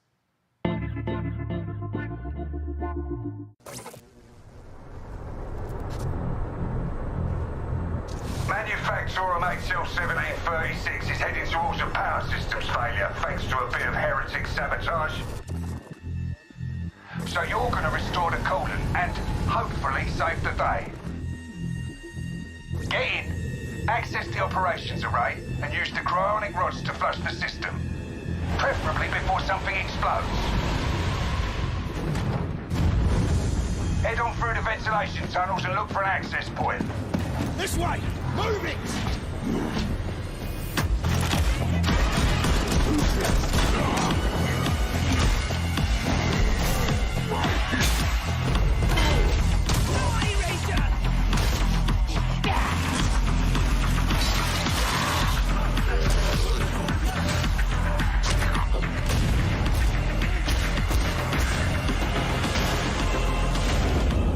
Set your data interrogators. If all goes well, we can unlock the system, prime the rods, and send them where they're needed.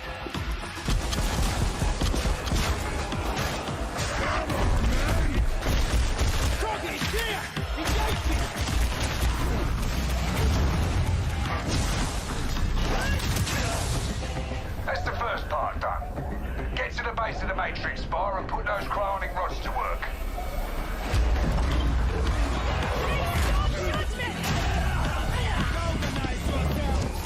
What are you waiting for? Get it in place! Now! You finished here? Look for a way out!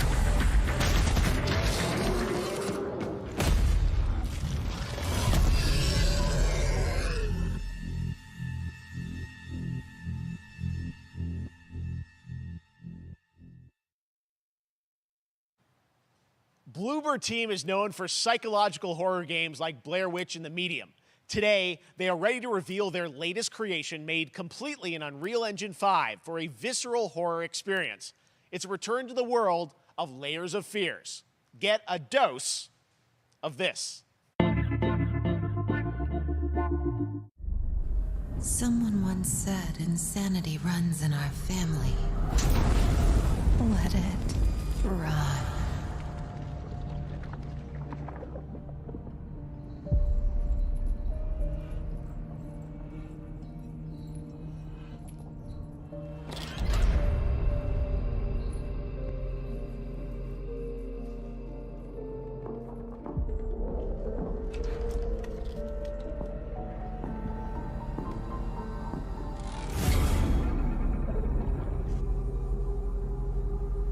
They say it's a tale of sadness and guilt of an artist trapped in a place beyond redemption.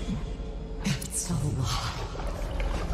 This is a story of my fear, pain, and hatred, of the horror of my loneliness. And it is mine to tell. Now I see it. All this misery, all this suffering. There was no other way.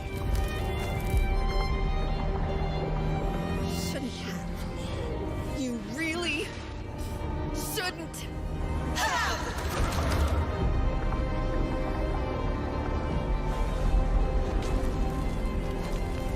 An empty shell cannot live forever. It cannot live at all.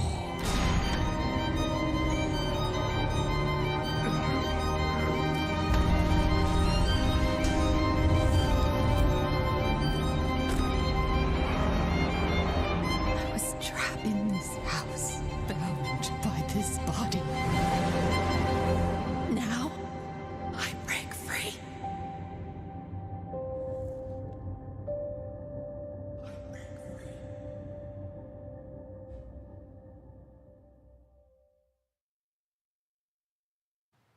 This October, Gotham Knights arrives. Batman is dead, and it's up to the Batman family, Batgirl, Nightwing, Red Hood, and Robin to protect Gotham.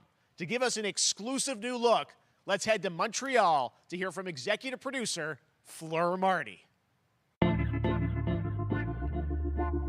Hello and warm welcome from WB Games Montreal. I'm Fleur Marty. I'm the executive producer on Gotham Knights. Today, we are thrilled to share more with you on one of our beloved knights, Nightwing. This showcase is the first in our character series, and we're really looking forward to share more with you as we continue working towards our launch on October 25th. So I hope you enjoy the show and stay tuned.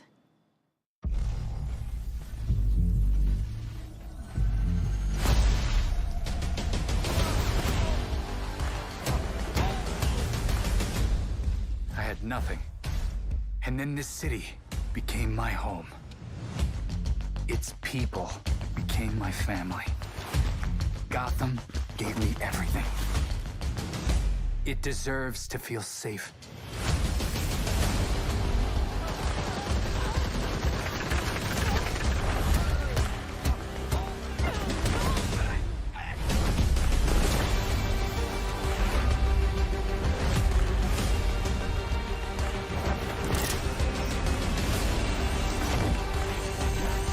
No matter how hard we try, there's always more to do. And now, it's up to me.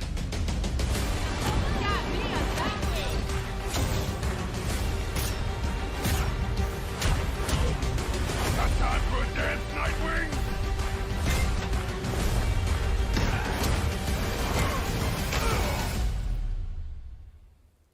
I got this, Bruce.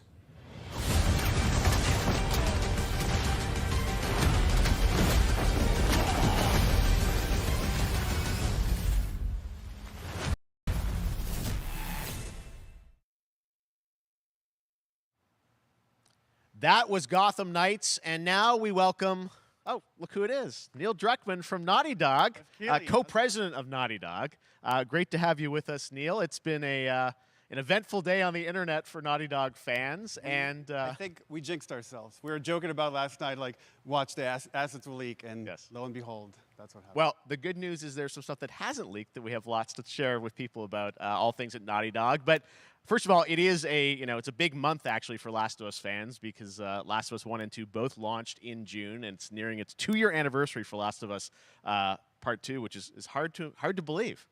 Yeah, it's crazy. 9 years for Last of Us 1, 2 years for Last of Us Part 2, and we still hear from fans. They're still sending us letters and art, and these characters in this journey and this world mean so much to them. And it's just been kind of amazing. Like Last of Us Part 2 early this year passed a pretty big milestone. It sold over 10 million units. And that kind of support, that kind of success, we're so grateful to our fans. It has allowed us to grow as a studio, and now we can take on multiple projects, more than we've ever had at the same time. Multiple projects. Okay, very interesting. So what can Last of Us fans expect in the future from you? Thank you for asking, Jeff. Yes. So one of the things we've mentioned a while back is what started out as a multiplayer mode has evolved due to the team's ambition. They really wanted to do something beyond what we've ever done before at Naughty Dog. And we felt the way to do it justice is to make it a standalone title. And they've been working on it for the past 2 years. Ambition has grown, and we're not quite ready to fully unveil it, but we're ready to lift the curtain a little bit and just give you like an update of where we're at. Okay, well, what can you tell us about this new standalone multiplayer game?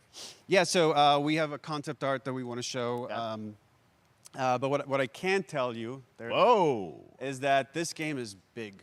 Okay. It's as big as any of our single-player games that we've done, and in some ways bigger. It's got a story. The way we're telling that story is very unique to this game. It's got a brand new cast of characters. It takes place at another place, another part of the United States. It's like a city might be somewhat familiar, some people. I'm sure our fans have already figured it out. And it's really cool. And it's being headed by Vinith Agarwal, Anthony Newman, and Joe Pantnati, all veterans of Uncharted and Last of Us. And you're going to see a lot more of this game come next year. Next year, so we wait till next year to hear more about that one. Okay, well, very exciting that this has evolved, and I mean, that concept art looks incredible. I can't wait to see Naughty Dog's storytelling fused with multiplayer live game. It's something special. We can't wait to show it either. Okay, well, that's not all. We also have something that I've been reading about on the internet every day, it feels like. Up in Calgary, they're filming the Last of Us show for HBO, right? Yeah, so for the past year, you know, we've teamed up with Craig Mazin of Chernobyl fame and HBO to adapt The Last of Us into a TV show.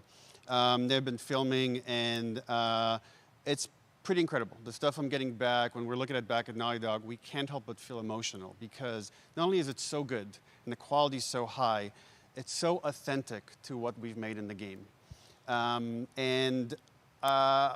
just can't, I couldn't be proud of, like, again, Craig and that whole crew and everybody that's up there. And their last day of filming is tomorrow. So the entire series, last day of filming is tomorrow. Last day of filming is tomorrow. Craig is up there right now, kind of Wow. wrapping it all up. So it's pretty close. It's closer than you might think. And you actually got to direct one of the episodes? Yes, I think that really speaks to the kind of collaboration and trust that exists between Naughty Dog and HBO. They invited me to direct one of the episodes.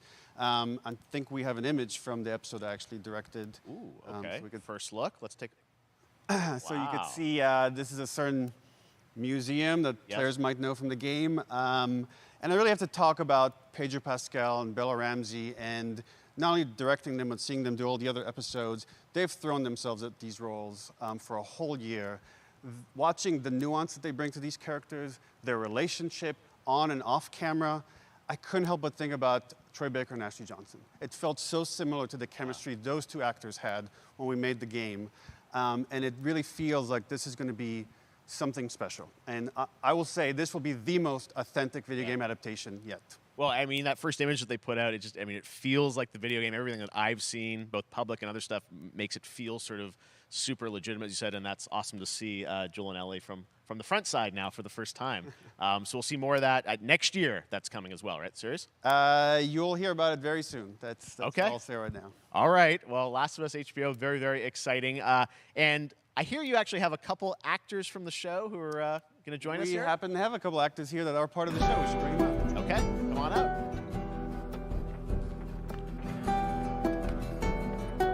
Oh, what's up, guys? Oh, hello. Surprise. Troy's back again. Hello, I know. Ashley. Good Oh, to see hi. you. Good to see you. I'm a little confused, though. I thought maybe Pedro Bella, but Troy Ashley out here from the game, right? So when Craig and I started working on the show, almost one of our very first meetings, we said, Troy and Ashley have to be a part of it. And we're such fans of like the talent and the helping us create Joel and Ellie. We felt like it was so important that they become part of the show. And it has to be more than just like kind of like a wink to the camera and like a cameo. Okay. These are real roles that we're keeping under wraps for now. But man, I'm bummed that I couldn't be there with you guys when you filmed your stuff. There's been so much It's stuff I feel like so good on the internet. There's so much like talk about what's being filmed, and I think that's you guys have kept a complete secret that you were up there and you filmed your roles by now, obviously. Well, keeping secrets with this franchise is kind of old hat. Like we've had Except for today. Except for today. Yeah. Except for the date. It was one of the hardest things for us to do is to not let people know that, because we're so proud of it and the work that we did. We worked hard. The crew. I have to say, when I walked out on set, to be met with literally every person that I met on that crew is such a fan of this game, and they all knew what it was that they were working on and committed to working on this project because of their fan and their love for the game was one of the greatest. It was like I was coming home to friends. Yeah, the attention to detail, the crew was amazing. Bella and Pedro are they're so perfect, and we've been trying to sort of describe that feeling of sort of seeing them in person.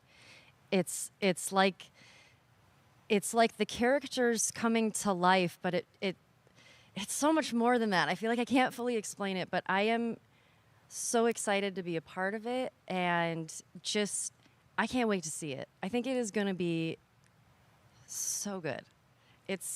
I love the story. I love just being a part of it. I'm so excited about the series and the fact that you guys are going to be in it and undisclosed roles. I'm so fascinated how it's going to sort of bob and weave and are these characters we know from the game that they're playing? New characters? Can you tell us anything?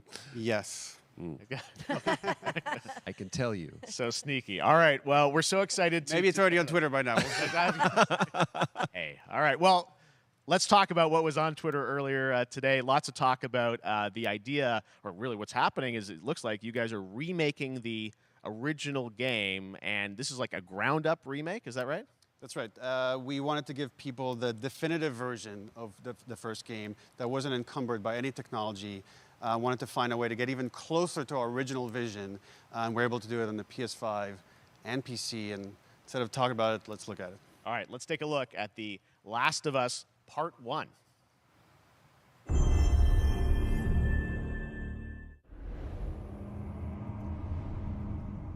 So why'd you leave Boston? I've been on quite the adventure, little brother. I reckon it's got something to do with that girl.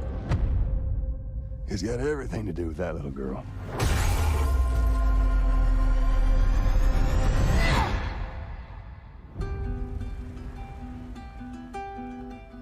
You know, I've never been this close. It's the outside. So is that everything you hoped for?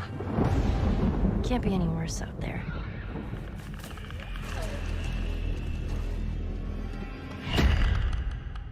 Can it?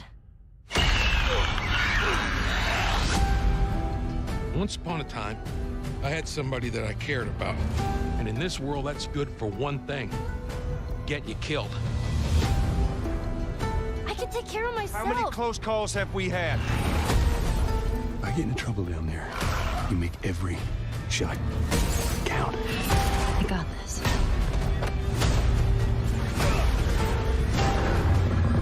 Hope you know how to use that thing. I've had some practice.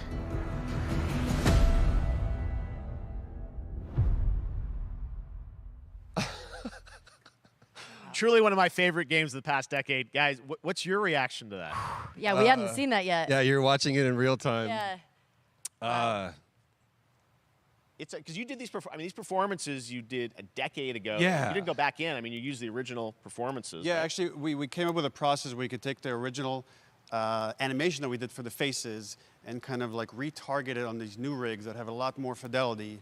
And then the animators went back and We're studied. seeing side by sides here, just how much it has changed. That you went and you redid the models and rebuilt everything. Everything was rebuilt from the ground up. Same art director, re-art directed the whole thing from the ground up. But the great thing about these faces is that they're closer to the original performance. All the animators went and studied those videos and got it closer to what you did on set than we could have achieved before. And that's just like one of the things we could talk about, like this brand new AI, like all the combat is redone. Just the fidelity of everything, 60 frames per second, all the stuff you're getting on the PS5. Again, we wanted to give, knowing because of the show, because they're all new players for PS5 and PC, we wanted them to have the definitive version of The Last of Us. Amazing. Well, now you guys get to replay. I mean, when was the last time you guys played the game? I actually played it again just to refresh my memory before working on the show. I was just a glutton for punishment, and I went straight from playing never part played one straight into part two. And so the last time that I played literally would have been 2 years ago, since we're celebrating the anniversary of part two coming out. So I mean, it looks like I'm definitely going to be up for another playthrough with this. I can't wait to go back because it was I can't wait. You guys did such an amazing job on that original game, and It's really, when you play it, when you see it in motion, it's really night and day from what it used to be. I imagine that think of The Last of Us 2 combat, but kind of that back in The Last of Us 1. Well, it's the whole, like, all the new animation system, the new AI system, everything we've learned on, like, Uncharted 4, Last of Us 2, we apply to this, again, to give that definitive version. Just to give a quick shout-out, this project is headed up by Matthew Gallant and Shauna Skye. Okay. And you'll hear a lot more about it and see a lot more about it over the coming weeks leading up to the release September 2nd on PS5. All right. And shortly thereafter on PC. We will look forward to it. Now, Neil, you've talked a lot about games directed by other people. What are you directing? You still making games? Still making games. Okay. I haven't given up my day job. It's a little early to talk about it. Maybe if someone in PlayStation wants to leak it, then we can talk about it now. Otherwise, we'll save it. But you do have a new project. Do have a new project, but we'll save it for another Summer Game Fest. Okay. Okay, well, we'll see. We'll try and save it. All right. Troy, Ashley, Neil, thank you so much for dropping by Summer Game Fest, and I am so excited that The Last of Us is returning, as you said, in September. So thanks, guys. Appreciate it. Thanks, Jeff. Awesome. All right, well, that is going to do it. Thanks to Naughty Dog and PlayStation for that very special look at The Last of Us and the entire franchise and where things are going. Very, very excited about that. All right, Summer Game Fest continues over the next few days. Coming up right now on this very stream is Day of the Des with I Am 8-Bit and Double Fine, including an exclusive new look at the planet of Lana. And then the Devolver Digital Showcase. Tomorrow, we've got Netflix Geeked Week, which I'll be co-hosting, and the Tribeca Games Showcase streaming, along with the Epic Games Store Showcase. And then finally, Sunday, it's the Xbox and Bethesda Game Showcase. You can stream them all at summergamefest.com. As for me, I'll see you again in August when we are back live in Cologne, Germany for Gamescom Opening Night Live on August 23rd. And then the Game Awards will return in December live from the Microsoft Theater in Los Angeles. And finally, I'm excited to share that Summer Game Fest will return in June 2023 as a digital and in-person event to bring the gaming community together. Thanks for being a part of Summer Game Fest. And remember, there are more events and announcements to come. We'll see you soon.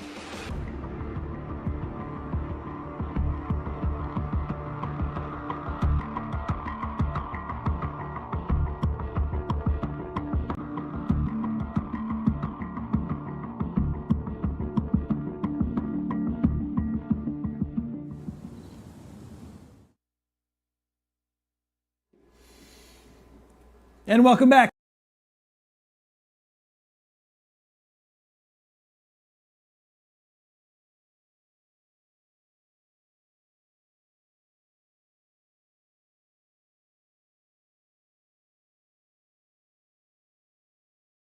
That was Summer Game Fest right here on IGN Summer of Gaming. I'm Damon Hatfield, and joining me once again are Kat Bailey, Tina Amini, and Ryan McCaffrey. Let's talk about what we just saw. There were some real spooky horror